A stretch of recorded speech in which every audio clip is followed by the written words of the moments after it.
नमस्कार प्रिय विद्यार्थियों। आज की वीडियो के माध्यम से हम लोग चर्चा करेंगे एंशिएंट हिस्ट्री के अति लघु उत्तरीय, लघु उत्तरीय और दीर्घ उत्तरीय टाइप के बहुत ही महत्वपूर्ण प्रश्न और उनके उत्तर के बारे में, जो कि बीए सेकंड सेमेस्टर के बच्चों के लिए बहुत ही ज्यादा महत्वपूर्ण होंगे। अगर आपकी परीक्षा लिखित होती है तो 3 टाइप के क्वेश्चंस आपको देखने को मिलेंगे आपकी परीक्षा में। पहला टाइप होता है अति लघु उत्तरीय क्वेश्चंस, जो 50 शब्दों में आपको मिनिमम लिखना होता है। दूसरा होता है लघु उत्तरीय टाइप के क्वेश्चंस, जिनको आपको मान करके चलो कि अधिकतम आपको लिखना होता है 150 या 200 शब्द में। और जो दीर्घ उत्तरीय टाइप के क्वेश्चंस होते हैं उनको आपको लगभग 450 या 500 शब्दों में लिखना होता है। जनरली सारे विश्वविद्यालय यही फंडा अपनाते हैं और इसी 3 टाइप के क्वेश्चंस जो होते हैं अधिकतर विश्वविद्यालय में आते हैं। बाकी ऑब्जेक्टिव टाइप के जो विश्वविद्यालय हैं उनके लिए ऑलरेडी तमाम मॉड्यूल पेपर ऑलरेडी मैं अवेलेबल करवा चुका हूं, आप लोगों ने देखा भी होगा। जैसे कि अब आपका राम मनोहर लोहियावत विश्वविद्यालय, वीर बहादुर सिंह पूर्वांचल विश्वविद्यालय, जननायक चंद्रशेखर बलिया विश्वविद्यालय, महाराजा सुहेलदेव यूनिवर्सिटी, इसके अलावा आपका और भी कई विश्वविद्यालय हैं जिनकी परीक्षा लिखित हो रही। महात्मा गांधी काशी विद्यापीठ, ठीक है, चौधरी चरण सिंह मेरठ विश्वविद्यालय, प्रोफेसर रज्जू भैया यूनिवर्सिटी, ऐसे और तमाम विश्वविद्यालय जो परीक्षाएं अपनी लिखित करवा रहे हैं, उन सभी के लिए लेक्चर बहुत ही महत्वपूर्ण होगा। BA second semester ancient history, ध्यान रखेंगे ये प्राचीन इतिहास का सिलेबस है, मध्यकाल इतिहास का अलग सिलेबस है, ठीक है, उसको मैं ऑलरेडी डिस्कस कर चुका हूं और भी डिस्कस कर दूंगा, परेशान होने की आपको जरूरत नहीं पड़ेगी। तो इसमें आपको पढ़ना होता है एंशिएंट हिस्ट्री में बीए सेकंड सेमेस्टर में जब आप होते हैं। नेशनल एजुकेशन पॉलिसी के अंतर्गत जो सिलेबस आया है उसके अकॉर्डिंग में बता रहा हूं। Political history of India 600 BC से लेकर के 647 एडी तक। बीसी माने होता है बिफोर क्राइस्ट, जिसको आप हिंदी में कह सकते हैं ईसा पूर्व, यानी 600 ईसा पूर्व से इतिहास हमको शुरू करना है और 647 ईस्वी तक के बारे में आपको पढ़ना है। एडी माने होता है एनो डोमिनी, यानी कि ईसा मसीह के जन्म के 647 वर्ष बाद तक हमको उस वहां तक इतिहास पढ़ना है इसमें, ठीक है। 647 ईस्वी का जो समय है बेसिकली ये क्यों डिसाइड किया गया, क्योंकि इसी समय आप देखते हैं हर्षवर्धन का जो साम्राज्य होता है, पुष्यभूति वंश, मौखारी वंश भी कहते हैं कहीं कहीं पर, या वर्धन साम्राज्य की एक प्रकार से जो चीजें हैं वो समापन की ओर होती हैं। और इसके बाद से आप देखते हैं जो हिंदू सत्ता है, जो एक अभी तक एक पावरफुल शासन में हिंदू का शासन था, वो हिंदू शाही शासन जो है धीरे धीरे समापन की ओर होता है। और हर्षवर्धन का साम्राज्य बेसिकली यहां से आपका देखिए पतन की ओर होता हुआ दिखाई पड़ेगा। तो बेसिकली यही तक आपको पढ़ना है। तो ये महत्वपूर्ण अति लघु उत्तरीय, लघु उत्तरीय और दीर्घ उत्तरीय टाइप के प्रश्नोत्तर हैं, ये बात आप ध्यान रखिएगा। पिछले 2-3 वर्षों में परीक्षाओं में यहाँ से क्वेश्चन बहुत पूछे गए हैं। आइए प्रश्नों को जानने का प्रयास करते हैं। लघु उत्तरीय, अति लघु उत्तरीय, दीर्घ उत्तरीय सभी टाइप के क्वेश्चन आपको मिलेंगे। पहला क्वेश्चन आपके स्क्रीन पर आ चुका भैया, पहला क्वेश्चन आ चुका है, सभी लोग देखेंगे। प्रश्न है प्राचीन भारतीय इतिहास, प्राचीन यानी एंशिएंट इंडियन हिस्ट्री को अगर आपको जानना है तो उसके लिए आपको एक प्रकार से अभिलेखों का क्या महत्व है, यानी अभिलेख से हम किस तरीके से प्राचीन भारत के इतिहास के बारे में जानते हैं, यानी क्या इंपॉर्टेंस है। अभिलेख अगर ना होते तो आज जो प्राचीन इतिहास हम आपको पढ़ा रहे हैं या पढ़ रहे हैं आप लोग, या जो हम पढ़ा रहे हैं वो शायद कुछ दूसरा होता। क्योंकि अभिलेखों के माध्यम से, चूंकि अभिलेख जो है राजा वगैरह लिखवाया करते थे, खुदवाया करते थे, चाहे पत्थरों पर या फिर तांबे पर, ठीक है, या ऐसे तमाम जगहों पर आप देखते तमाम स्तंभ वगैरह लेख होते थे जिन पर वो अपनी कीर्ति, अपनी विजयों का उल्लेख करवाते थे। तो उनसे डायरेक्ट हमको पता चल जाता है कि कौन से शासक ने किस शासक को हराया, या कौन से शासक का साम्राज्य कितना फैला रहा, उसकी उपलब्धियां क्या क्या रही। इसको जानने में हमको बड़ी आसानी होती है जब उसके अभिलेख मिलते हैं। तो अभिलेख का एंशिएंट हिस्ट्री जानने में बड़ा इंपॉर्टेंट भूमिका है। और एक तथ्यात्मक जानकारी, एक सही जानकारी जो हमको मिलती है बेटा, वो एंशिएंट हिस्ट्री की वो कहां से मिलती है, क्योंकि ना उस समय आप थे ना हम थे और ना जो इतिहासकार लिख रहे हैं वो थे। बस वो साक्ष्यों के अकॉर्डिंग ही पता लगा पाते हैं। और साक्ष्य क्या होते हैं, पुरातात्विक साक्ष्य होते हैं। उन्हीं साक्ष्यों में ये एक प्रकार से अभिलेख शामिल होते हैं। और अभिलेख जो होते हैं उस समय के जो महान कवि होते हैं, लेखक होते हैं, प्रसिद्ध लेखक होते हैं, जिनको लिपियों का, वर्तनी का अच्छा ज्ञान होता है, वो लिखते हैं, राजा की प्रशस्तियां लिखते हैं। जैसे एहोल अभिलेख, रवि कीर्ति, ऐसे तमाम प्रकार के अभिलेख आप मिल जाएंगे, प्रयाग प्रशस्ति, ठीक है। तो ऐसे तमाम प्रकार के आपको लेख मिल जाएंगे जो कि राजा महाराजाओं की प्रशस्तियां या राजा महाराजाओं की विजयों का उल्लेख करते हुए, उनकी उपलब्धियों को बताते हुए नजर आ जाएंगे। तो ये होता है बाबू आपका एंशिएंट हिस्ट्री में इंपॉर्टेंस किसका, अभिलेखों का। इससे डायरेक्ट जानकारी मिलती है और सही जानकारी मिलती है, तथ्यात्मक जानकारी मिलती है, फैक्ट टू फैक्ट जानकारी मिलती है। कहीं पर भटकने की जरूरत नहीं पड़ती इतिहासकार को, हम लोगों को, ठीक है। देखिए प्राचीन भारत के इतिहास का निर्माण वास्तव में विद्वानों ने अभिलेखों की ही कठिन परिश्रम की से जांच करके किया है। क्योंकि अभिलेखों के माध्यम से, अभिलेखों में जो लिखी गई लिपियां हैं, उन लिपियों को पढ़ा है, पढ़ने के बाद में तब वहां से जानकारी निकाली है, और उसी जानकारी के आधार पर हम जानते हैं कि उस समय क्या रहा होगा, कैसे रहा होगा। हमारे देश में 4वीं 5वीं शताब्दी पूर्व तक के अभिलेख मिले हैं। इनकी संख्या अब तक हजारों तक पहुंच चुके हैं, यानी बहुत सारे अभिलेख मिल चुके हैं, हजारों अभिलेख हैं। अभिलेख पत्थर पर लिखवाए जाते थे, यानी पत्थर पर कुछ चीजें मतलब छीनी थोड़े से खुदवा करके लिखते थे, या तमाम विभिन्न प्रकार के धातुओं पर, सोना चांदी हो गई, तमाम प्रकार के स्तंभ, चट्टानों पर, गुफाओं की दीवारों पर सोना चांदी तांबा पीतल मिट्टी, तमाम प्रकार के जो है इन सब पर लेख करवाए जाते थे। इन सभी के पात्रों पर, बर्तन पर, तमाम प्रकार की चीजों पर खुदवाए जाते थे। इनमें संस्कृत भाषा में तमाम अभिलेख मिले हैं।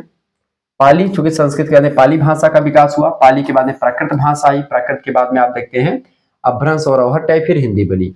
और इसी समय संस्कृत और पाली की प्राकृत के आप देखते हैं ये सब उत्तर भारत में प्रचलित भाषाएं थी, लेकिन इसी समय पाली और प्राकृत के समय में ही तमिल भाषा में आप देखते हैं, जो आपको पता होगा तो संगम साहित्य के नाम से फेमस है। संगम साहित्य में बेसिकली बहुत सारी चीजें आपको जानकारी मिलती है, ठीक है। तृतीय संगम साहित्य, द्वितीय संगम साहित्य का एक ग्रंथ, आप तोलकापियम नाम का ग्रंथ बड़ा फेमस है, तोलकापियर नाम के ऋषि ने उसको लिखा, तो उस जानकारी देता है। तो तमिल, तेलुगु, मलयालम, कन्नड़, ये सब जो है दक्षिण भारत के इतिहास को जानकारी देने के लिए सफल एक प्रकार से भाषाओं में अभिलेख मिले हैं। तमिल तेलुगु, यानी तमिल तमिलनाडु की, तेलुगु आप देखते हैं, तेलुगु कहाँ पर बोली जाती है, तमिलनाडु, और आप देखते हैं आंध्र प्रदेश वगैरह में आप देखते हैं तेलुगु वगैरह, मलयालम, केरल, कन्नड़, आपका कर्नाटक का पूरा एरिया। तो इस तरीके से ये सब दक्षिण भारत की भाषाएं। उत्तर भारत में संस्कृत, पाली, प्राकृत इनका दबदबा रहा, ठीक है। तो इस तरीके से इन सभी भाषाओं में अभिलेख मिले हैं, इन सभी भाषाओं का प्रयोग हुआ है। अशोक के उत्कीर्ण लेखों से तत्कालीन इतिहास तथा बौद्ध धर्म की स्थिति की जानकारी मिलती है। इससे राजाओं की वंशावलियां मिल जाती हैं, और तिथि क्रम, यानी एक जैसे कि कौन से राजा के बाद में कौन से राजा है, इसका जानकारी हमको अभिलेखों के माध्यम से ही हो पाती है। इसके अलावा उनकी विजय, यानी उन्होंने किन किन राजाओं को हराया, साम्राज्य उनका कहां कहां तक रहा, इन सभी के बारे में बहुत कुछ जानकारी प्राप्त हो जाती है अभिलेखों के माध्यम से।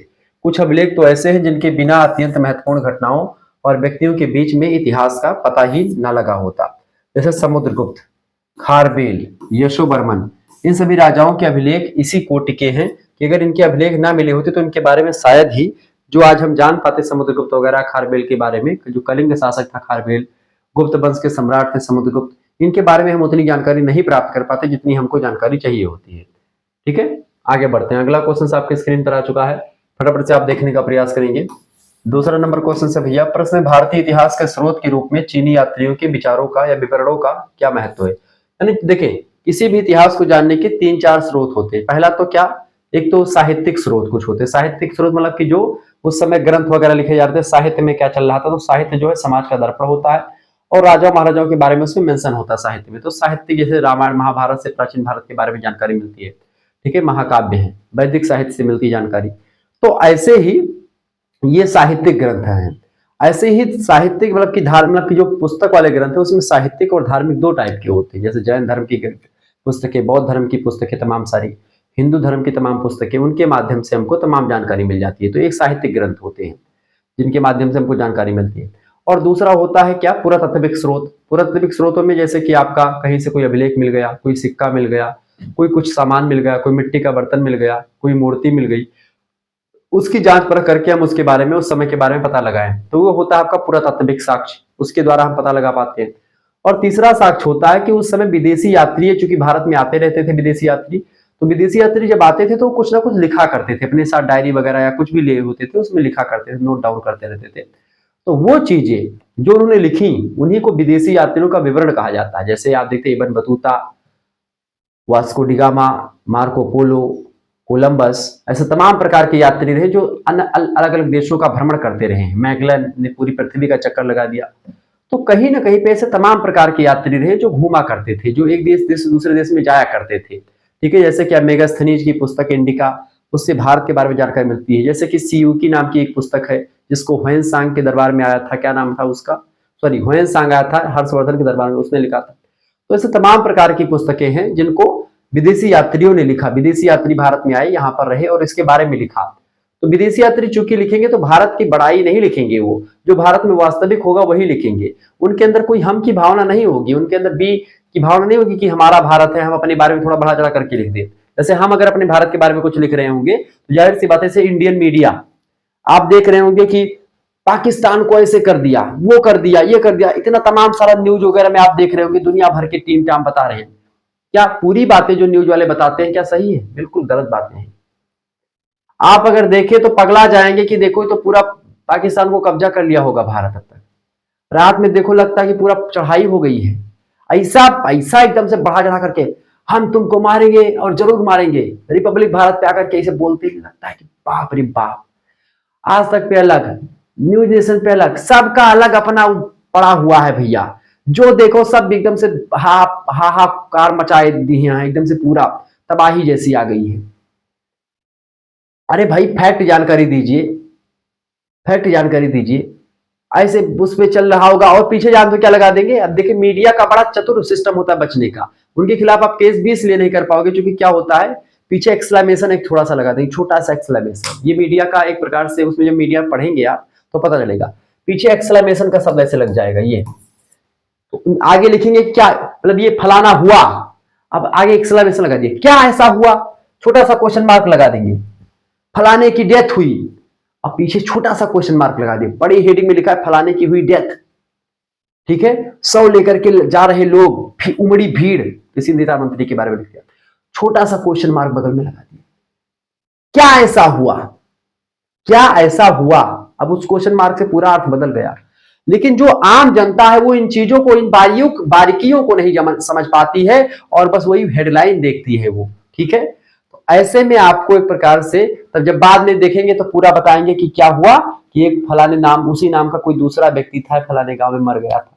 जब कुछ न्यूज नहीं मिलती है तो मसाला ढूंढने के लिए ऐसी चीजें बनाई जाती ताकि दर्शक उसको पढ़ें देखें। तो मेरे हिसाब से जब देश में इतना बड़ा संकट का काल है तो ऐसे में वास्तविक न्यूज दें, टीआरपी बटोरने के चक्कर में ऐसे में जो है जनता के बीच में भ्रम ना फैलाएं। और ये मैं नहीं कह रहा हूं, ये दुनिया भर में एक प्रकार से भारतीय मीडिया की थूथू हो रही होगी, जहां तक मुझे लगता है। आम जनता को भी समझ में अब आने लगा है कि हाँ भारतीय मीडिया किस स्तर तक एक प्रकार से जा रही है, क्या कर रही है, क्या वो मापदंड जो है एक प्रकार चौथा स्तंभ कहा जाता है देश का, क्या उस जो है संविधान में वो एक प्रकार से वो अपने स्तंभ पर खड़ी हो पा रही, नहीं खड़ी हो पा रही। तो यही सब चीजें, इस पर चर्चा करेंगे, बड़ा लंबा हो जाएगा, तो यही सब चीजें।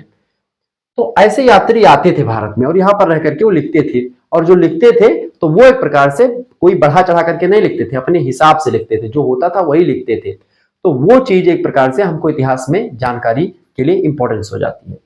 तो चीनी यात्रियों की में जैसे फाहियान, ह्वेनसांग, युवान चांग कहते हैं इसको, ये सब चीनी यात्री हैं। इस सिंह, ये सब चीनी यात्री हैं।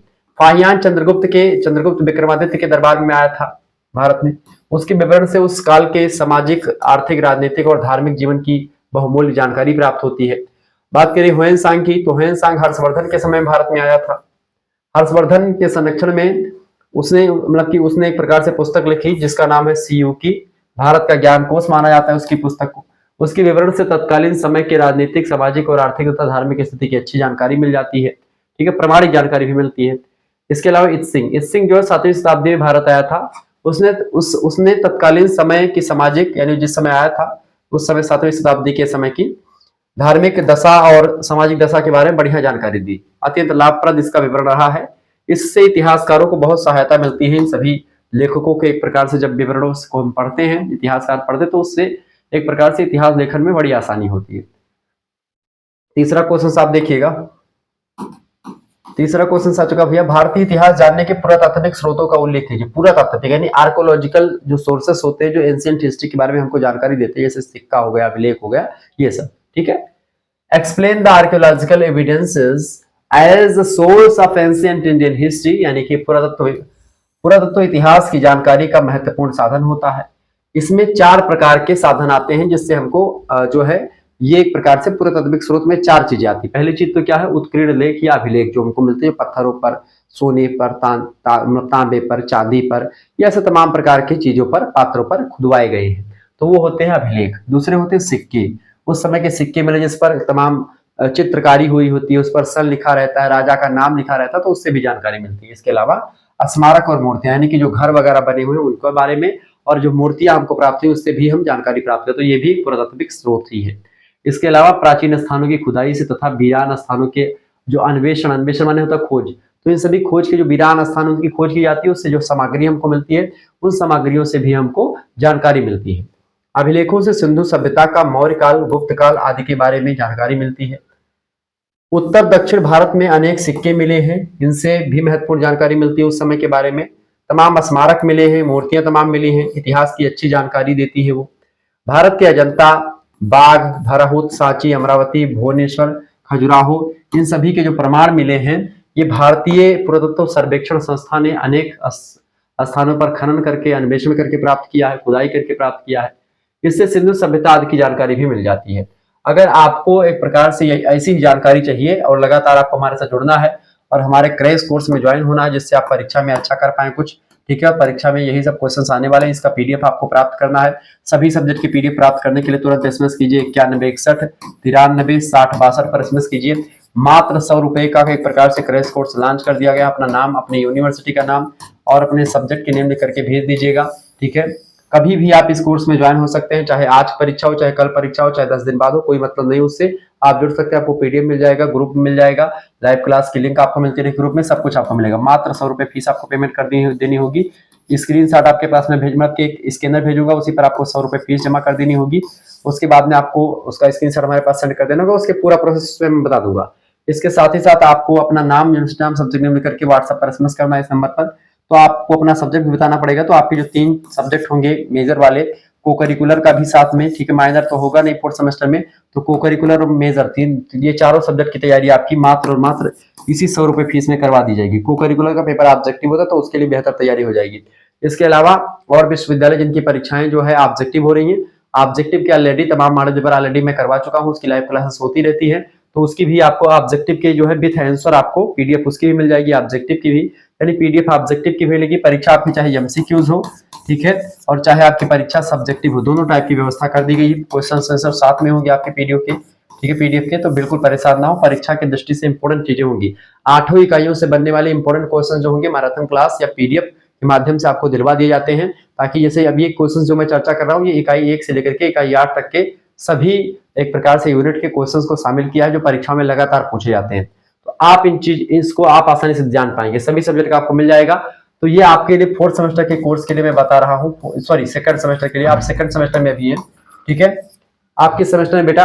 आप 2nd सेमेस्टर में भी हैं। तो 2nd सेमेस्टर में क्लास अभी चल रही है, तो 2nd सेमेस्टर के साथ ही साथ अगर आप चाहते हैं कि आगे चल करके आपको 3rd में भी पढ़ना है, हमारे साथ जुड़ना रहना है, तो 3rd के लिए भी यही व्यवस्था है। अगर जो बच्चे अभी डायरेक्ट 3rd में जुड़ना चाहते हैं तो 3rd में भी जुड़ सकते हैं। मात्र 100 रुपए फीस उनके लिए 3rd के लिए लग रही है।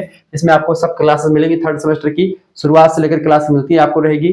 तो उसमें आपको 3rd सेमेस्टर में अभी से जुड़ जाना है, ठीक है। अभी ग्रुप बन रहा है, बस बना दिया गया है, तो 3rd सेमेस्टर में जुड़ेंगे तब भी आपको यही प्रोसेस, सेम प्रोसेस, अपना नाम, सब्जेक्ट नेम, यूनिवर्सिटी नेम सबका आप लिख करके इस नंबर पर व्हाट्सएप करना है, ठीक है। और इसके अलावा आपको यहाँ पर 100 रुपए फीस पेमेंट करनी होगी 3rd सेमेस्टर के लिए। लेकिन अगर आप 2nd सेमेस्टर का चाहते हैं तो भी आपके लिए 100 रुपए फीस है। लेकिन अगर आप चाहते हैं कि हमको गुरुजी 2nd का भी दे दें और 3rd में भी प्लस में ऐड कर दें हमको, या 3rd में भी हमको ऐड होना है और 2nd में भी हमको चाहिए, तो 2nd और 3rd दोनों का आपको मिला करके जो मिलेगा वो मात्र और मात्र कितने रुपए में? केवल और केवल 150 रुपए में। यानी कि आपको अगर अलग अलग ले दें तो आपका 200 रुपए पड़ता, लेकिन अब वो 200 रुपए आपके लिए नहीं, बल्कि मात्र आपके लिए एक प्रकार से 50 रुपए छूट पर, यानी 150 रुपए फीस में ही आपका 2nd सेमेस्टर की इंपॉर्टेंट क्लासेस, इंपॉर्टेंट नोट्स आपको मिल जाएंगे। ऑब्जेक्टिव के भी, लिखित के भी, जैसा भी आपका पेपर होगा आपकी यूनिवर्सिटी जैसे देखेंगे तुरंत हम आपको बता देंगे कैसा आपका पेपर होगा। इसके अलावा 3rd और 2nd का एक साथ आपको दे देंगे 150 रुपए में, ठीक है। लेकिन अगर आप एक सेमेस्टर का लेंगे केवल 2nd का तो आपके लिए 100 रुपए, केवल 3rd का तो भी 100 रुपए, ठीक है। जिनको भी जुड़ना है फटाफट से समझ करें, मेरे हिसाब से आप सभी को जुड़ना चाहिए। और अब की बार बहुत ही बेहतर अंदाज में चीजें आपकी तैयारी होने वाली 3rd सेमेस्टर के लिए, तो आप सभी लोग फटाफट से जुड़ जाइए, ठीक है। चलिए आगे बढ़कर भी चीजों को जानने का प्रयास करते हैं। तो अगला क्वेश्चन आप देखेंगे बेटा, अगला क्वेश्चन आपके स्क्रीन पर आ चुका, फटाफट से आप देखिएगा। भारतीय इतिहास जानने के, देखिए, भारतीय इतिहास जानने के साहित्यिक स्रोतों की विवेचना कीजिए। ये सारे क्वेश्चन आएंगे। तो साहित्यिक स्रोत कौन से हैं? देखिए, प्राचीन काल के इतिहास की जानकारी के लिए साहित्यिक स्रोत बहुत महत्वपूर्ण रहते हैं। ऐतिहासिक तथा धार्मिक दोनों प्रकार के साहित्य से इतिहास की जानकारी मिलती है। ऐतिहासिक साहित्य में रामायण, महाभारत, पुराण मुख्य रूप से शामिल है। इसके अलावा हर्षचरित, यानी हर्षचरित किसकी रचना है? बाणभट्ट की रचना है। हर्षवर्धन के बारे में जानकारी देती है। इसके अलावा विक्रमांगदेव चरित बिल्हड़ की रचना है, जो कि विक्रमादित्य के बारे में जानकारी देती है। हमीर काव्य हो गया, राज तरंगणी कल्हड़ की रचना, ये सब जानकारी देती है, ठीक है। कश्मीर के बारे में जानकारी, पूरा पूरा कश्मीर का इतिहास आपको राज तरंगणी में मिल जाएगा, ठीक है। इसके अलावा दक्षिण भारत का इतिहास आप देखते हैं विक्रमादित्य चरित्र में मिल जाएगा, हर्षचरित्र में मिल जाएगा, उत्तर भारत के हर्षवर्धन पुष्पभूति वंश के बारे में जानकारी, तो ये सब जानकारी मिल जाती है। धार्मिक साहित्य में वैदिक साहित्य हो गया, बौद्ध और जैन साहित्य हो गया, ये सब एक प्रकार से जो है धार्मिक साहित्य है। इसमें भी प्राचीन भारत की धार्मिक, सामाजिक और आर्थिक तथा राजनीतिक स्थिति की महत्वपूर्ण जानकारी हमको प्राप्त हो जाती है। तो इस तरीके से हम चीजों को जान पाते हैं, समझ पाते हैं और परख पाते हैं। क्लियर, आगे बढ़ते हैं और भी चीजों को जानने का प्रयास करते हैं। तो ये साहित्यिक स्रोत हो गए दक्षिण भारत के इतिहास को जानने के, प्राचीन इतिहास को। अगला क्वेश्चन आ चुका है, जनपद से आप क्या समझते हैं? What do you understand by जनपद? देखिए जनपद का अर्थ होता है क्या, उत्तर वैदिक काल तक आर्य जो थे वो राज्यों का आधार जन अथवा जाति हुआ करता था। राज्य का आधार क्या होता था? जन या जाति के आधार पर राज्य बनते थे। ये जन परिवारों के समूह होते थे, कई परिवारों के समूह को एक जन कहते थे। वैदिक युग के प्रारंभ में ये जन एक स्थान से दूसरे स्थान को घूमते फिरने के लिए जाया करते थे। उत्तर वैदिक काल के उपरांत, यानी उत्तर वैदिक यानी वैदिक काल के बाद, उत्तर माने होता बाद में, वैदिक काल के, उत्तर वैदिक काल के उपरांत, उत्तर वैदिक काल के बाद ये जन जो थे अस्थायी रूप से बसने लगते, यानी कि ये जन जो कई परिवारों का समूह जो था, जो भटकता रहता था, अब वो इकट्ठा बसने लगा। ठीक है, अब जब ये बसने लगे अपने निवास के ग्रामों और जो है पार्श्ववर्ती भूभागों पर इन्होंने अपनी सत्ता स्थापित कर ली। ये राज्य अब जनपद कहलाने लगे। फिर इन जनपदों में सीमा विस्तार की भावना जागृत हुई। परिणाम स्वरूप ये पड़ोसी राज्यों से युद्ध करने लगे। इस प्रकार ये जनपद बड़े हो गए तथा महाजनपद कहलाने लगे। यानी कि जनपद जब एक प्रकार से कई जन इकट्ठा हो गए, कई ग्रामों का समूह इकट्ठा हुआ, तो एक प्रकार से यही जनपद जो है, अब यही जन एक प्रकार से जनपद कहलाने लगे। और जब जनपद बड़े हो गए तो यही इसी को महाजनपद कहा जाने लगा। इस तरीके से महाजनपद का जो है आविर्भाव हुआ। डॉक्टर वासुदेव शरण अग्रवाल कहते हैं कि लगभग 1000 ईसा पूर्व से 500 ईसा पूर्व तक के युग को भारतीय इतिहास में जनपद या महाजनपद का काल कहा जाता है। संपूर्ण देश में एक सिरे से दूसरे सिरे तक जनपदों का जाल फैल गया था। एक प्रकार से जनपद राजनीतिक, सांस्कृतिक तथा आर्थिक जीवन की इकाई बन गए थे। इस तरीके से चीजें हो गई थी। ठीक है, अगला क्वेश्चन से बुद्धकालीन महाजनपदों की विवेचना की। चूंकि बुद्ध काल में, या explain the mahajanapadas in Buddhas period, basically जो महाजनपद है इनका 16 महाजनपदों का उल्लेख मिलता है। बौद्ध ग्रंथ है एक अंगुत्तर निकाय, उसी अंगुत्तर निकाय में 16 महाजनपदों के बारे में बताया गया है। ठीक है, अब वो 16 महाजनपद कौन कौन से हैं आइए जानने का प्रयास करते हैं। बौद्ध ग्रंथ अंगुत्तर निकाय में बौद्ध कालीन प्रमुख महाजनपदों का वर्णन किया गया है। बौद्ध काल में भारत में 16 प्रमुख महाजनपद थे जो कि उत्तर भारत में अपनी सर्वोच्च सत्ता के लिए प्रयत्नशील थे। एक जनपद जो था, एक महाजनपद, वो दक्षिण भारत में था, बाकी सारे जनपद उत्तर भारत के थे। जैसे पहला है आपका अंग, दूसरा मगध, तीसरा काशी, चौथा कौशल, पांचवा वज्जी, छठा मल्ल, सातवां चीदी, आठवां वत्स, नौवां कुरु, 10वां पंचाल, 11वां मत्स्य, 12वां सूरसेन, 13वां असमक, 14वां अवंती, 15वां गंधार और 16वां कंबोज। ये 16 महाजनपद थे। नोट डाउन कर लीजिएगा, इंपॉर्टेंट प्रश्न परीक्षा में आता है। ये सभी महाजनपद उत्तरी भारत में अपनी प्रभुता स्थापित करना चाहते थे। इनमें भी कुछ महाजनपद जैसे कि मगध, अवंती, काशी, कौशल, ये 4 जो थे बड़े फेमस थे। मगध हो गया, अवंती, काशी, कौशल, इनका दबदबा ज्यादा था, अधिक शक्तिशाली थे। धीरे धीरे मगध महाजनपद का इतना अधिक विस्तार हो गया या उत्थान हुआ कि इनमें से भी अधिकांश महाजनपद जो थे मगध राज के अंग बन गए। यानी ये महाजनपद आपको तमाम दिख रहे हैं, आधे से ज्यादा तो मगध के अंडर में ही काम करने लगे। ठीक है, और इन सभी से अवंती, काशी, कौशल से भी बड़ा मगध महाजनपद हो गया। ठीक है, और उत्तरी भारत में मगध राज की सर्वोच्च सत्ता जो है स्थापित हो जाती है। इस तरीके से ये जनपदों के बारे में मैंने आपको बताया। आगे देखेंगे, अगला क्वेश्चन आपके स्क्रीन पर आ चुका है, फटाफट से आप देखेंगे। प्रश्न, सातवाहन वंश का संस्थापक कौन था? सातवाहन वंश बताएं, who was the founder of Satavahana dynasty? देखिए पुराणों के अनुसार सातवाहन वंश का संस्थापक जो था उसका क्या नाम था? सिमुक। क्या नाम था बेटा? सिमुक नाम था। सिमुक नाम का एक शासक, जिसको सिंधुक भी कहा जाता है, सिप्रक कहा जाता है, सिसुक भी कहा जाता है। ठीक है, और संस्कृत महाकाव्य में या संस्कृत ग्रंथों में अगर देखेंगे तो इसी सिमुक को शूद्रक की उपाधि भी या शूद्रक के नाम से भी जानते हैं। महाकवि शूद्रक या लेखक जो रहा संस्कृत का, वो इसी सिमुक को कहीं कहीं पर मान लिया जाता है। ठीक है, ये बात आप ध्यान रखेंगे। तो इस तरीके से आप चीजों को समझ पा रहे होंगे। वायु पुराण में कहा गया है कि आंध्र जातीय सिमुक यानी सिंधु कणव वंश के अंतिम शासक जो सुशर्मा थे, कणव वंश के कणव डायनेस्टी के अंतिम शासक थे सुशर्मा, उनको मार करके और शुंगों की अवशिष्ट शक्ति को समाप्त कर दिया। यानी कि जो मलबा बचा था, जो बची कुची शक्ति थी कणव वंश की, उसको समाप्त कर, सुशर्मा को मार करके अपना खुद गद्दी पर बैठा। ठीक है, और शुंग वंश का अंतिम राजा सुशर्मा था, जिसकी हत्या उसी का मंत्री था सिमुक, उसी ने सुशर्मा को मार दिया और मारने के बाद में स्वयं राजा बन गया, जिसने सातवाहन वंश की स्थापना करी। यानी कि कनो वंश के शासक सुशर्मा को मार करके उसी का मंत्री, जिसका नाम था सिमुक, उसी सिमुक जो सुशर्मा का मंत्री था, उसने अपने ही राजा को मार दिया। और जो कनो वंश के शासक थे, ठीक है, सुशर्मा, उनको मार करके एक नए वंश की स्थापना करता है उसका मंत्री, जिसका नाम है सिमुक। यानी कि सातवाहन डायनेस्टी का जो संस्थापक है उसका क्या नाम है? सिमुक नाम है, जो कि अपने राजा को मार करके गद्दी पर बैठा था। अगला क्वेश्चन आपके स्क्रीन पर आ चुका है। प्रश्न भैया, गौतमी पुत्र सातकर्णी कौन था? वर्णन कीजिए। हु वाज गौतमी पुत्र सातकर्णी? डिस्क्राइब। देखिए, सातकर्णी प्रथम की मृत्यु के पश्चात सातवाहन वंश के तीसरे मतलब सितारे जो हैं गर्दिश में डूब गए। गर्दिश माने होता है कि मतलब कि एकदम से ठप हो गया या बहुत ज्यादा सिचुएशन क्रिटिकल हो गई। इस काल के सातवाहनों का समय अंधकारपूर्ण कहा जाता है।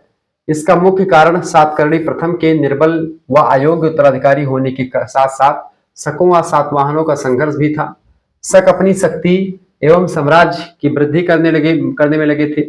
सातवाहनों की स्थिति अधिक दयनीय बन गई थी। इस संकट काल में सातवाहन वंश में सूर्य के समान तेजस्वी और परम प्रतापी शासक के रूप में जो आया उसका नाम था गौतमी पुत्र सातकर्णी। गौतमी पुत्र मतलब कि अपनी माता का नाम ये लोग अपने नाम के आगे लगाते थे, टाइटल बन गया था। तो गौतमी पुत्र सातकर्णी का आविर्भाव हुआ, जिसने डूबे हुए सातवाहन वंश को इस संकट से उबारा, बल्कि इसे सुदृढ़ बनाने के साथ साथ इसका विस्तार भी किया। इसी कारण से गौतमी पुत्र सातकर्णी को सातवाहन वंश का पुनरुद्धारक या महान एक प्रकार से शासक के रूप में माना जाता है। गौतमी पुत्र सातकर्णी सातवाहन वंश का एक प्रमुख शासक था, जिसने इसका पुनरुद्धार किया, डूबती हुई नैया को पार लगाया। अगला क्वेश्चन आ चुका है, सातवाहन वंश का अंतिम शक्तिशाली राजा कौन था? Who was the last powerful king of Satavahana dynasty? देखिए, यज्ञश्री सातकर्णी जो था, यज्ञश्री इसके माता का नाम सातकर्णी है। यज्ञश्री सातकर्णी सातवाहन वंश का अंतिम शक्तिशाली राजा हुआ था। उसने शकों को पुनः पराजित करने के उपरांत पश्चिमी भारत के कुछ भाग तथा नर्मदा घाटी पर अपना अधिकार स्थापित कर लिया था। उसने पूर्व तथा पश्चिमी दक्कन पर शासन भी किया। गुजरात, काठियावाड़, मालवा, मध्य प्रदेश तथा आंध्र प्रदेश में उसकी मुद्राएं प्राप्त होती हैं सभी राज्यों से।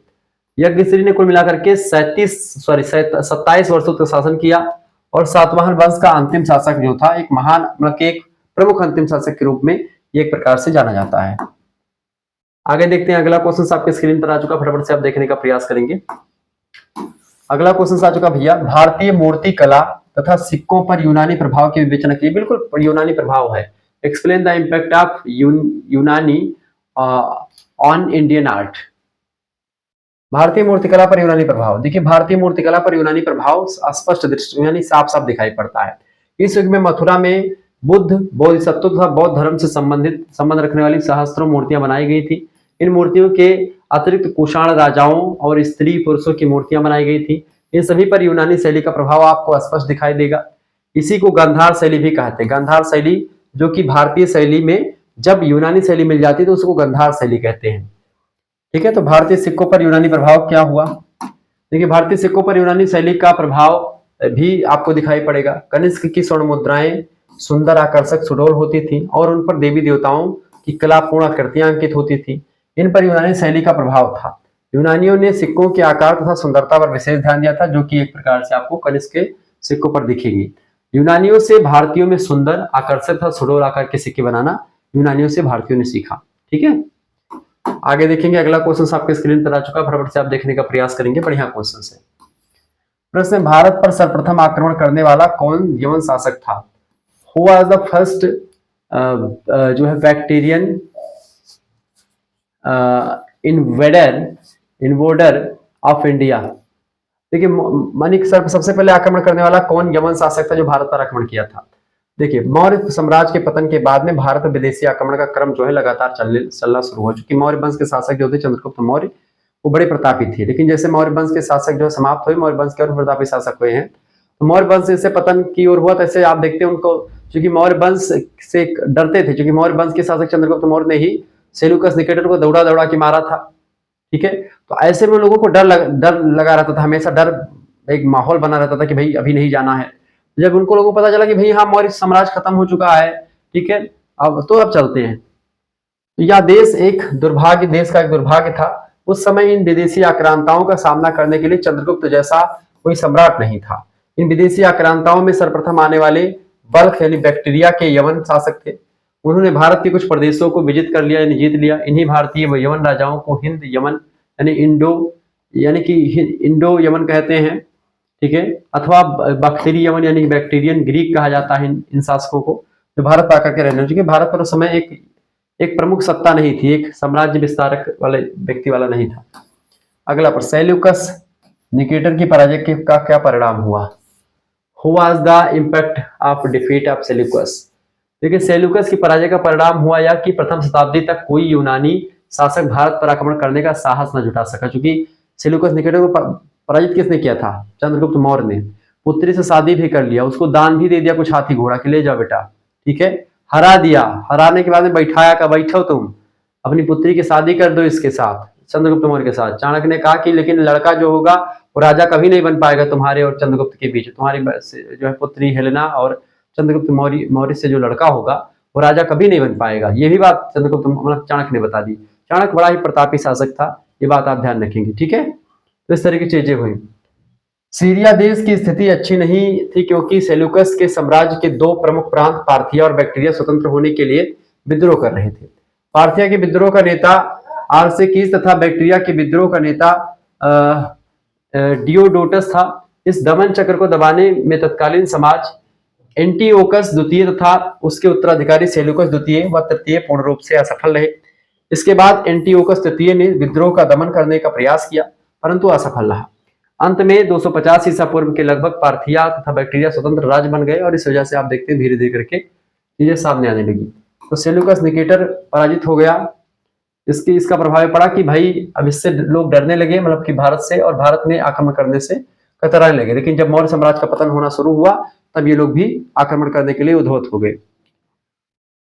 आगे देखेंगे, अगला क्वेश्चन आ चुका है प्रश्न, बैक्टीरिया के स्वतंत्र यूनानी साम्राज्य का संस्थापक कौन था? बताएं। Who was the founder of यूनानी एम्पायर ऑफ बैक्टीरिया? डियोडोटस प्रथम स्वतंत्र बैक्टीरिया का शासक था। क्या नाम था? डियोडोटस प्रथम। वह यूनानी साम्राज्य का संस्थापक था। यह एक शक्तिशाली शासक था। डियोडोटस प्रथम की मृत्यु के बाद 240 ईसा पूर्व में उसका पुत्र डियोडोटस द्वितीय के शासक बना। उसने अपनी नीति में परिवर्तन करते हुए पार्थिया से संधि कर ली। सीरिया के शासक सेल्यूकस द्वितीय के विरुद्ध पार्थिया की सहायता की। इसके कारण से सेल्यूकस द्वितीय को हार का सामना करना पड़ा। पार्थिया के साथ बैक्टीरिया की स्थिति सुदृढ़ हो जाती है। इस तरीके से आप देखते हैं ये बैक्टीरिया के स्वतंत्र यूनानी साम्राज्य का संस्थापक जो था यही था। इसकी वजह से तमाम सारी घटनाएं भी आपको सामने देखने को मिली। अगला क्वेश्चन, डिमेट्रियस के भारत में राज्यों की स्थापना में उसके भाई और सेनापति की क्या भूमिका थी? डिमेट्रियस के भारत में राज्यों की स्थापना करने में उसके भाई और उसके सेनापति की क्या भूमिका थी?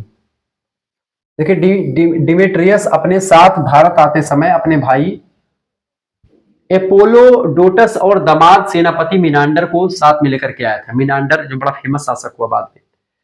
डिमेट्रियस स्वयं जो है ब्यास गया और भाई को दक्षिण पश्चिमी भारत की ओर तथा सेनापति मिनांडर को पूर्वी भारत की ओर विजय के लिए भेज दिया। मिनांडर ने अधिक प्रदेशों को जीता। भारत में यूनानियों के राज्य प्रसार का श्रेय जो है मिनांडर प्रथम को जाता है। उसने सिंधु प्रदेश पर अधिपत्य अपना जमा लिया मिनांडर ने, ठीक है, ये बात आप ध्यान रखेंगे। और इंडो यूनानी शासकों में मिनांडर सर्वाधिक प्रसिद्ध हुआ। क्यों प्रसिद्ध हुआ, यही प्रश्न पूछा गया अगला। Why Menander was very famous in यूनानी रूरल्स, यानी सबसे ज्यादा फेमस मिनांडर ही क्यों हुआ? देखिए इंडो यूनानी शासकों में मिनांडर का नाम सर्वाधिक प्रसिद्ध है। मिनांडर ही ऐसा व्यक्ति था जिसकी स्मृति भारतीय साहित्य की अनुश्रुति में आज भी संरक्षित है। मिनांडर का जन्म अलसंड नामक द्वीप के कलसी नामक ग्राम में हुआ था। यह द्वीप मिस्र के अलेक्जेंड्रिया यानी कि जो इजिप्ट देश है, मिस्र देश है अफ्रीका महाद्वीप का, उसके अलेक्जेंड्रिया अथवा काबुल के पास स्थित अलेक्जेंड्रिया वहां पर हुआ था। साधारण कुल में इसका जन्म हुआ था। सैनिक कुशलता और अनुभव के आधार पर डिमेट्रियस ने उसे सेनापति बनाया था। फिर अपनी पुत्री एगाथोल्किया से विवाह कर दिया था। इस तरह उसका राजवंश से संबंध स्थापित हो गया था, ठीक है। इस तरह की चीजें हुई। आगे देखते हैं अगला क्वेश्चन, मिनांडर एक कुशल सेनापति था, समझाइए। Menander was an efficient army chief explain. देखिए मिनांडर एक कुशल सेनापति था, युद्ध कला में प्रवीण था, उसने सिकंदर से अधिक राज्यों को जीता था। भले उसका नाम ना सिकंदर के बराबर लिया था, लेकिन सिकंदर से अधिक राज्यों को जीता था भारत में उसने। और बड़ा ही प्रतापी शासक इसलिए था क्योंकि इसके साथ और भी लोग आए थे इंडो ग्रीक शासक, लेकिन उन लोगों में उतनी ज्यादा पावर नहीं थी, उनमें उतनी ज्यादा क्षमता नहीं थी। ठीक है, इसने बड़ा कुछ काम किया। वह अनेक राज्यों से संयुक्त साम्राज्य पर शासन संचालित करता था, क्योंकि विभिन्न राज्यों की मुद्राओं में अंतर आपको मिलता है। अनेक यूनानी लेखकों ने मीनांडर की गणना महान यवन विजेताओं में से की है। मीनांडर के सिक्कों का प्रचलन भड़ोच में था। स्ट्रेबो नाम का एक यात्री है, उसके शब्दों में अगर देखें तो मीनांडर यमुना नदी तक पहुंच गया था। मथुरा से उसके पुत्र स्ट्रेटो प्रथम के सिक्के प्राप्त हुए हैं। तो इस तरीके से आप देखते हैं ये, और मतलब बाद में मतलब एक साम्राज्य विस्तार करने के लिए बढ़ा था और बहुत ही एक प्रकार से आगे तक बढ़ गया था। बड़ा ही प्रतापी शासक रहा मीनांडर। आगे देखेंगे, अगला क्वेश्चन आ चुका है।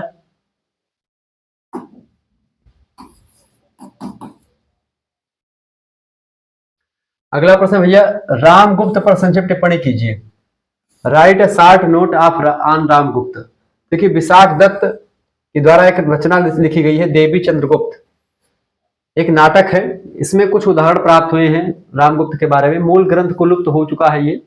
इस उदाहरणों से पता चलता है कि समुद्रगुप्त के बाद रामगुप्त गद्दी पर बैठा था। समुद्रगुप्त जो कि भारत का नेपोलियन या भारत का महान शासक माना जाता है, उसके बाद में उसका पुत्र रामगुप्त गद्दी पर बैठा, किंतु वह दुर्बल और कायर निकला।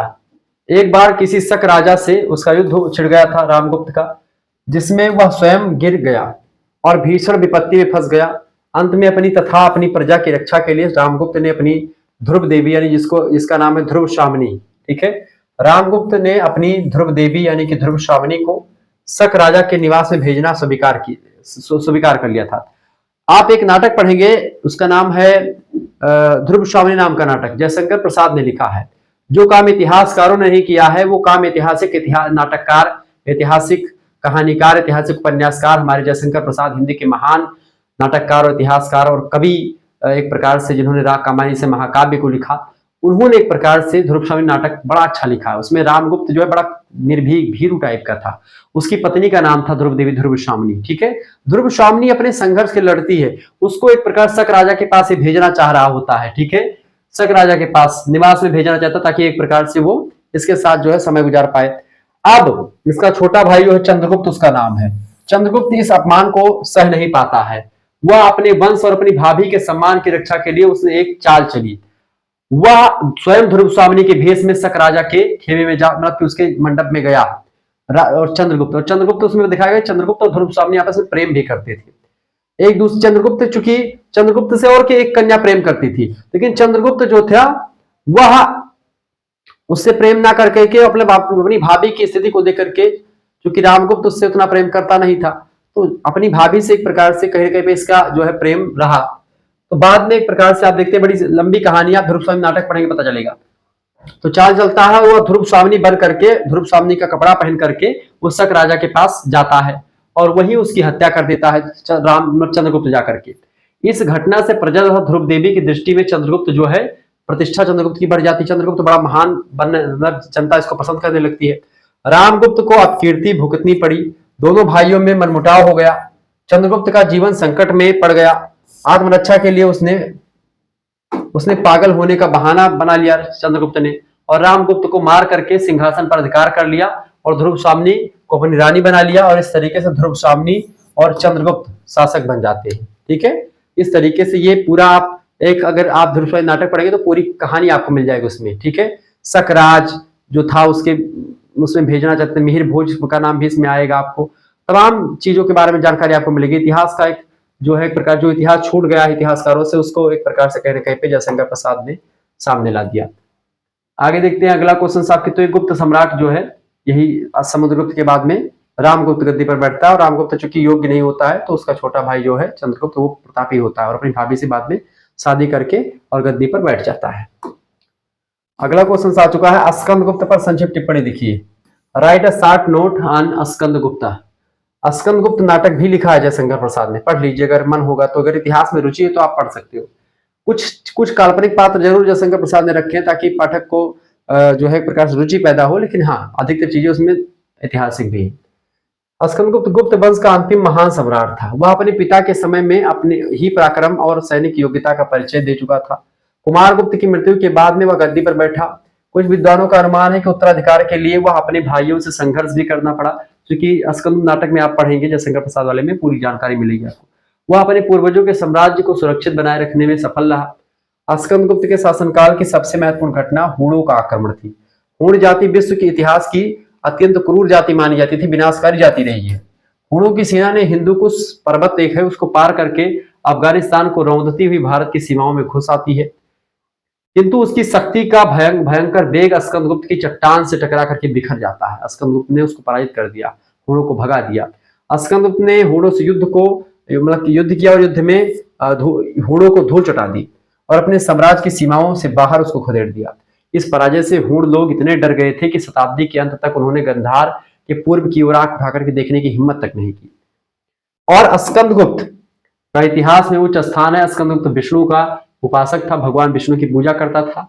उसने धार्मिक सहिष्णुता की नीति अपनाई। उसने भी विक्रमादित्य का उपाधि, विरोध माने होता है उपाधि, विक्रमादित्य की उपाधि भी धारण कर दी। किसने? स्कंदगुप्त ने। तो स्कंदगुप्त एक प्रतापी शासक हुआ जो कि अंतिम महान शासकों में से गुप्त वंश के माना जाता है। गुप्त वंश भारतीय इतिहास का स्वर्ण काल कहा जाता है, ये बात भी ध्यान रखिएगा। आगे देखिएगा, अगला क्वेश्चन आपके स्क्रीन पर आ चुका, फटाफट से आप देखेंगे। प्रश्न आ चुका भैया, वाकाटक वंश के बारे में आप क्या जानते हैं? What do you know about Vakataka dynasty? देखिए, वाकाटक वंश की स्थापना ब्राह्मण वंशीय बिंद शक्ति ने की थी। शासक बनने से पूर्व बिंद शक्ति बरार का सामंत था। बरार एक एरिया थी, एक जगह थी, उसी का सामंत था। उसने 255 ईस्वी से लेकर के 275 ईस्वी लगभग जो है आप देखेंगे कि 20 वर्षों तक शासन किया। उसके उत्तराधिकारी का नाम था प्रवर सेन। उसने 275 से 335 ईस्वी तक शासन किया। सम्राट की उपाधि धारण करी प्रवर सेन ने। 4 अश्वमेध यज्ञ भी करा। अश्वमेध यज्ञ जिसमें घोड़ा छोड़ा जाता था, जो घोड़ा पकड़ता था उसको युद्ध करना पड़ता था, संधि करनी पड़ती थी। प्रवर सेन के पुत्र वत्सगुलम ने अपनी स्वतंत्रता स्थापित कर ली। रुद्रसेन प्रथम ने 335 से 360 तक शासन किया। रुद्रसेन के पुत्र पृथ्वी सेन जिसने 360 से 385 तक शासन किया। इस तरीके से कुंतलेंद्र कहा है। गुप्त शासक चंद्रगुप्त द्वितीय ने वाकाटक वंश से वैवाहिक संबंध स्थापित किए थे। तो वाकाटक डायनेस्टी ये सब है। उसने अपनी पुत्री प्रभावती का विवाह पृथ्वी सेन प्रथम के पुत्र रुद्रसेन द्वितीय के साथ किया था। रुद्रसेन द्वितीय ने 390 ईस्वी तक शासन किया। रुद्रसेन द्वितीय ने शैव धर्म त्याग करके वैष्णव धर्म स्वीकार कर लिया। रुद्रसेन की मृत्यु के पश्चात उसकी पत्नी प्रभावती गुप्ता ने अपने पुत्रों के संरक्षिका के रूप में 410 ईस्वी तक शासन किया। प्रवर सेन द्वितीय 410 से 440 ईस्वी, नरेंद्र सेन 440 से 460 ईस्वी, पृथ्वी सेन द्वितीय 460 से 480 ईस्वी। वाकाटक वंश के अन्य प्रमुख शासक हुए हैं। पृथ्वी सेन द्वितीय वाकाटकों की प्रधान शाखा का अंतिम सम्राट माना जाता है। इस तरीके से वाकाटक डायनेस्टी ये थी। अगला क्वेश्चन आप देखेंगे। अगला प्रश्न आ चुका है, हूणों का संक्षिप्त परिचय दीजिए। देखिए, हूण मध्य एशियाई एक खानाबदोश जंगली जाति थी, जो कि खानाबदोश माने होता है कि भोजन के तलाश में इधर उधर भटकती रहती थी, उसे वो खानाबदोश कहते हैं। ठीक है,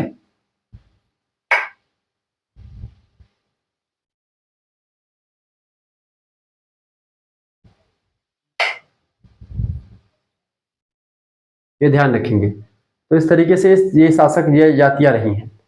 इसके अलावा तो खानाबदोश जंगली जाति थी। हूण लोग व्यवहार से अत्यंत निरसंस, निर्दयी थे, बर्बर थे, क्रूर थे, आतताई थे। इस जाति का चीन से घनिष्ठ संबंध था हूणों का। 135 ईसा पूर्व में इस जाति ने यूचियों को परास्त करके उन्हें पश्चिमी चीन से भागने पर विवश कर दिया था, किंतु कुछ परिस्थितियों के कारण से हूणों को अपना मूल स्थान त्यागना पड़ा तथा आजीविका की खोज में वे इधर उधर भटकने लगे। उन्होंने पश्चिम की ओर पलायन कर दिया और 2 शाखाओं में बट गए।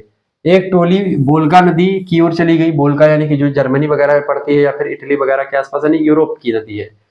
तथा दूसरी टोली जो है आक्सस नदी की ओर पलायन कर गई।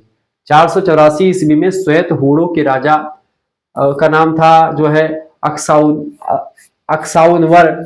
उसने असेसियन राजा फिरोज को परास्त करके हूणों की शक्ति को बढ़ाई। ये हूण थे। हूण का आक्रमण का मतलब कि हूण आक्रमण पर प्रकाश डालिए। हूण आक्रमण देखिए, सन 458 ईस्वी में हूणों ने सर्वप्रथम भारत पर आक्रमण किया। इस समय भारत पर स्कंदगुप्त का शासन था। स्कंदगुप्त ने उसने पराक्रम और वीरता के बल पर हूणों के इस आक्रमण को विफल कर दिया, हूणों को वापस जाने के लिए विवश कर दिया। इस आक्रमण के पश्चात कुछ समय तक भारत हूणों के आक्रमण से सुरक्षित हो गया था और समुद्रगुप्त का भय उसको सताने लगा था। परंतु अंततः गुप्त साम्राज्य के विघटन में हूण आक्रमण की भूमिका अत्यधिक महत्वपूर्ण रही। सन 458 ईस्वी में भारत पर किए गए आक्रमण में असफल होने के उपरांत हूणों ने अपनी समस्त शक्ति फारस पर अधिकार करने के लिए लगा दी, यानी फारस पर अधिकार कर लिया। चूंकि भारत पर उसका दबदबा हो नहीं पा रहा था तो वो फारस में अपना दिमाग लगाने लगे। इस समय फारस पर सासानी वंश का शासक फिरोज शासन कर रहा था। 484 ईस्वी में वह हूणों के द्वारा मारा जाता है और हूणों का फारस पर अधिकार हो जाता है। फारस विजय के उपरांत हूणों ने भारत पर दोबारा से आक्रमण करना उचित समझा, क्योंकि उनको लगा कि भाई अब भारत को आक्रमण करके जीत सकते हैं। इस समय गुप्त साम्राज्य अपने पतन की कगार पर था। गुप्त साम्राज्य जो है उस पर जो है समुद्रगुप्त जैसा कोई या फिर स्कंदगुप्त जैसा कोई प्रतापी शासक नहीं था। ठीक है, तो हूणों के इस द्वितीय आक्रमण ने गुप्त साम्राज्य का पतन कर दिया और इस समय हूणों का नेता तोरमाड़ जो था वो एक प्रकार से विजयी होता है और वो आगे बढ़ता है। अगला क्वेश्चन आपके स्क्रीन पर आ जाएगा, मीनांडर कौन था? मीनांडर कौन था? देखिए, मीनांडर का जन्म अलसंड नामक द्वीप के कलसी नामक ग्राम में हुआ था। यह द्वीप मिस्र का अलेक्जेंड्रिया अथवा काबुल के पास स्थित है। अलेक्जेंड्रिया साधारण कुल में इसका जन्म हुआ था। सैनिक कुशलता और अनुभव के आधार पर डिमिट्रियस ने इसको सेनापति बना दिया था। भारत में आया था। फिर अपनी पूर्वी मतलब कि एगाथोल्किया से विवाह कर लिया था इसने।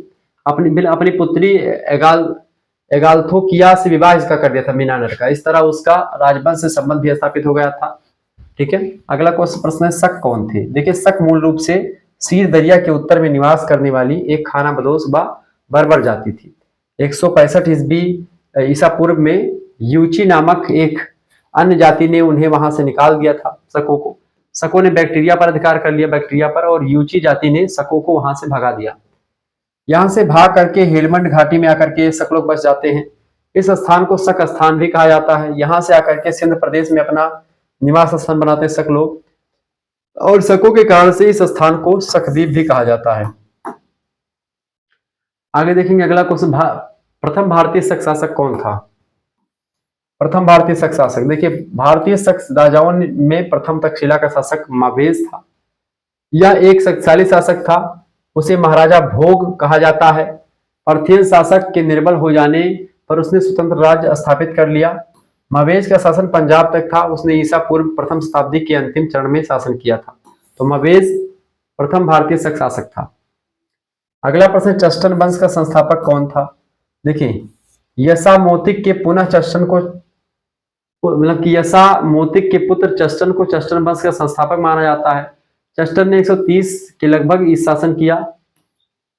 शकों के एक वंश ने उज्जैन पर आक्रमण कर अपना अधिकार स्थापित कर लिया।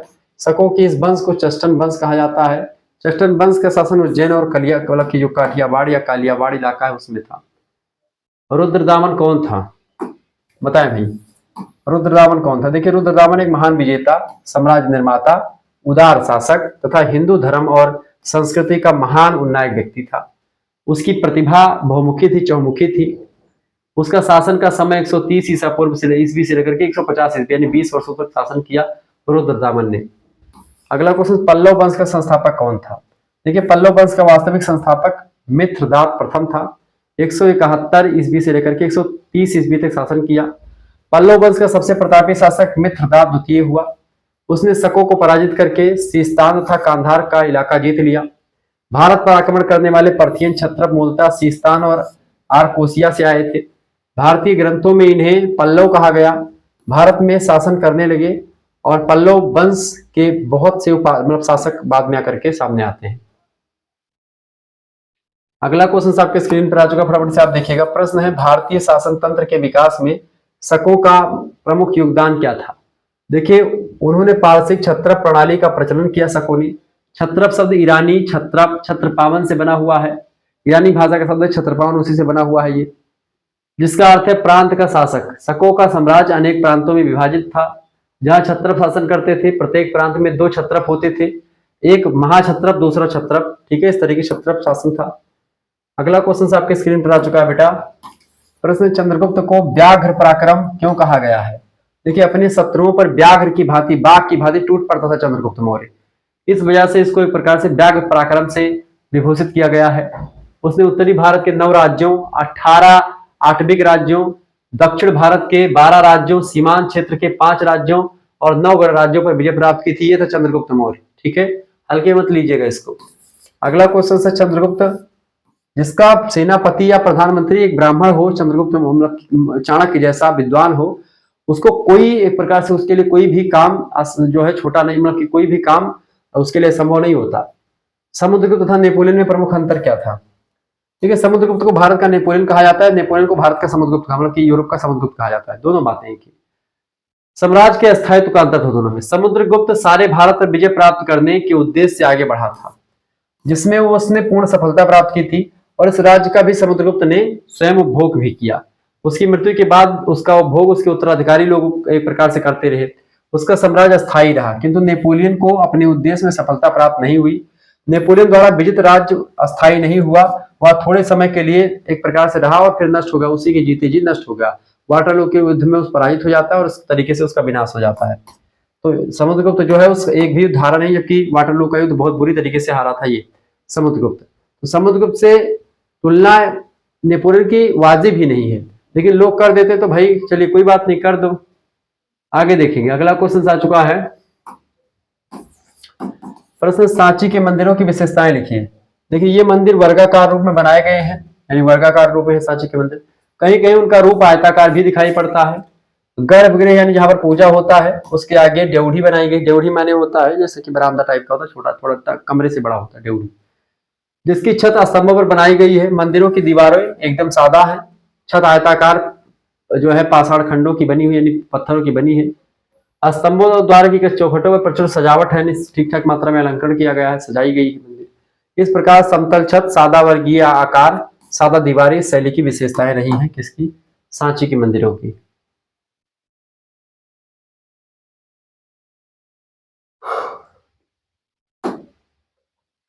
अगला क्वेश्चन से, कुठारा के पार्वती मंदिर की विशेषताएं बताएं। देखिए, इस मंदिर का गर्भगृह वर्गाकार, इसकी छत समतल, गर्भगृह के चारों ओर समतल छत तथा का गलियारा है। यह गलियारा प्रदक्षिणा के काम, यानी कि उसके चक्कर यानी कि प्रदक्षिणा करने में, यान कान चपापान जन्मंत्र कीर्तान चा तान सर्वान दर्शंति प्रदक्षिणे पदे पदे, यानी कि जब पूजा करने के बाद में व्यक्ति प्रदक्षिणा करता है, ठीक है, तो प्रदक्षिणा में एक प्रकार से परिक्रमा करी जाती है। अब आम जनता पंडित जी एक प्रकार से फूल घुमा करके देवताओं को इसे डलवा देते हैं कि उसी प्रदक्षिणा होगा। यान कान चपापान जन्मंत्र कीर्तान चा, ठीक है, तान सर्वान दर्शंति प्रदक्षिणे पदे पदे, ऐसे घूमा जाता, तो उसके लिए काम में आता है ये। प्रश्न अगला, अजंता गुफाओं की क्या विशेषता है? देखिए, अजंता की गुफाओं की चित्रकला इस काल की चित्रकारी का उत्कृष्ट नमूना है।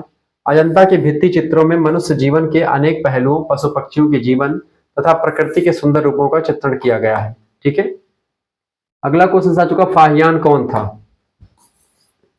फाहियान कौन था भाई? देखिए, फाहियान एक चीनी यात्री था, वह चंद्रगुप्त द्वितीय के काल में भारत आया था। फाहियान ने 3 वर्ष मगध की राजधानी पाटलिपुत्र बिताए थे और वहां रह करके संस्कृत पढ़ी।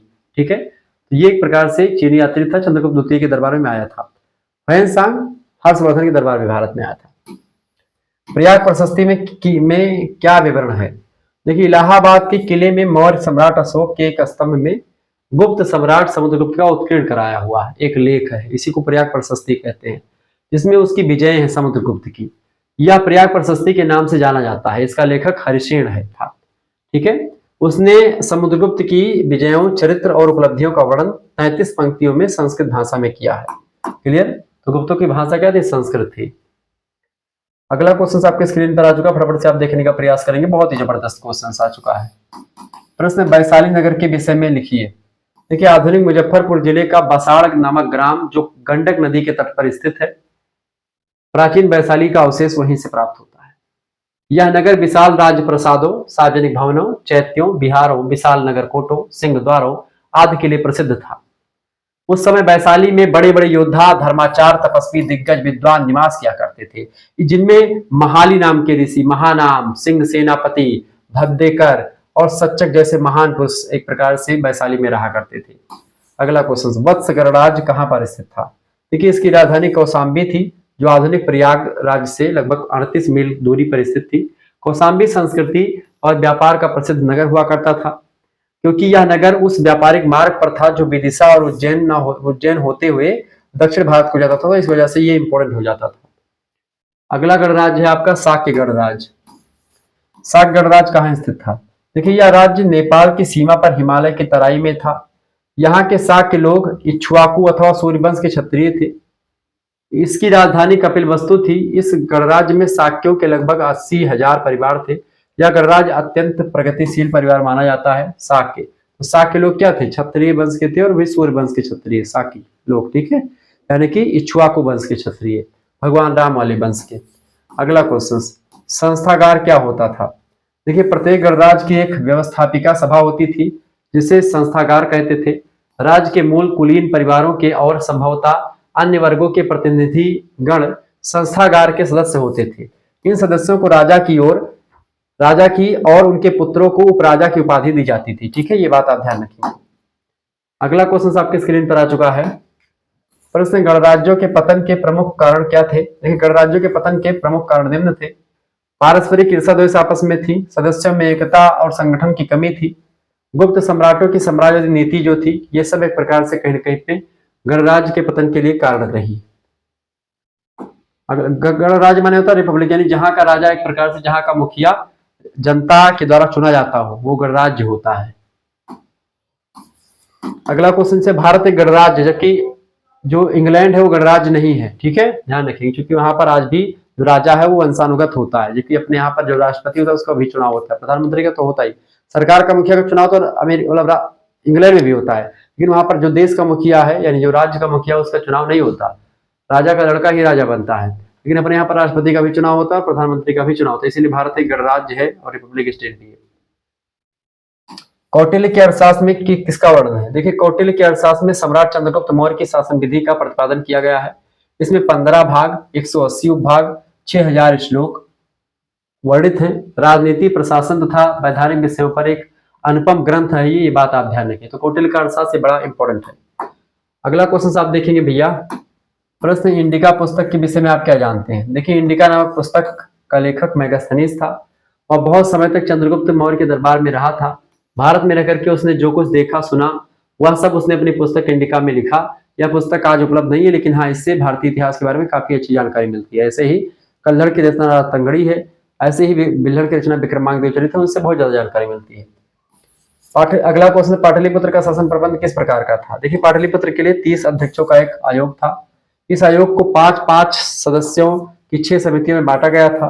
हर समिति के पास अलग अलग काम हुआ करते थे और ये समितियां अग्रलिखित थी। कौन कौन सी 5 समितियां जो थी उनमें समितियों का नाम है, पहली समिति थी व्यापार और उद्योग समिति, दूसरी थी विदेश समिति, तीसरी जनगणना की समिति, चौथी क्रय विक्रय यानी कि खरीदारी और लेनदारी से रिलेटेड, पांचवी नियंत्रण समिति, छठी कर समिति। ये सारी समितियां थी जो कि एक प्रकार से पाटलिपुत्र के शासन प्रबंध को मैनेज करती थी, ठीक है।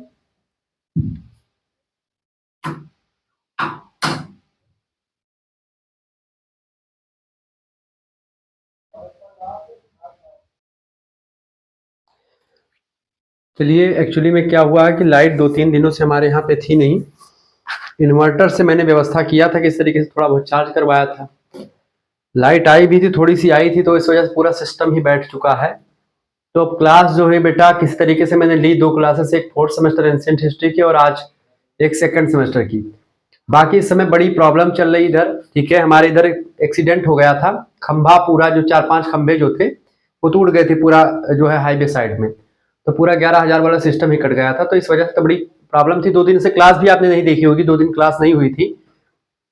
तो आज किस तरीके से व्यवस्था की गई, बहरहाल आप लोगों ने देखा, मैंने अधिकतर क्लासेस ले चुकी, बस थोड़ा सा एक आध पेज और आपका बचा था, तो वो आपके लिए है कि आप क्लास को इसको देख लें, और इससे पहले वाली एक क्लास और दी थी मैंने, उसको भी आप देख लीजिए, और बाकी इसका पीडीएफ आपको ग्रुप में मिल जाएगा, आप सभी लोग जुड़ जाइएगा, ठीक है।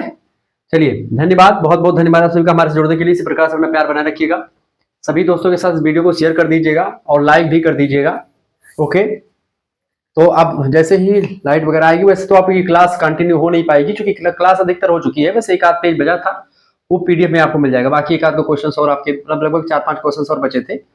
बाकी इतना पढ़ा दिया, इसको आप दोबारा से देख लीजिएगा, ठीक है।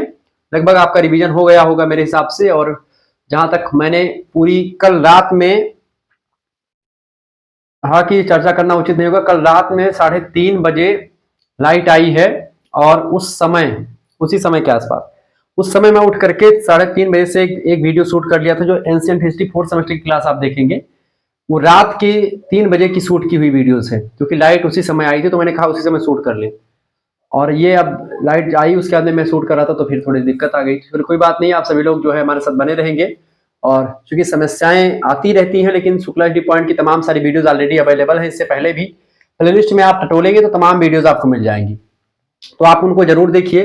प्लेलिस्ट से हमारे जुड़े रहें, प्लेलिस्ट में आपको तमाम वीडियोस मिल जाएंगे। और आपको हमारे साथ जुड़ना है तो आप हमारे नंबर पर एसएमएस कीजिए, जो बीच में वीडियो में मैंने नंबर बताया था, और कैसे जुड़ना है, आपको पीडीएफ कैसे प्राप्त करनी, सब कुछ बताया था। उसमें तमाम पीडीएफ मिल जाएगी आपको, 2-3 यूनिवर्सिटी के पेपर भी मिल जाएंगे, तो आपको वही सब आने वाले परीक्षा में तो परेशान नहीं होना है। और बिल्कुल आपको घबराने की जरूरत नहीं, शुक्ला एचडी पॉइंट आपके साथ बना हुआ है, ठीक है। व्यवस्था की जाएगी धीरे धीरे। और बाकी आपका तो ये एंशिएंट का हो गया, बाकी और भी सब्जेक्ट के पीडीएफ ऑलरेडी जो क्लासेस है वो चल चुकी है, एक 2 मॉडल पेपर हो चुके हैं। ये फिर से एक मॉडल पेपर मैं सोच रहा था करवा दूं आपके, और बिल्कुल हो जाएगी, ठीक है। धन्यवाद, मिलते हैं नेक्स्ट। बहुत बहुत धन्यवाद आप सभी का।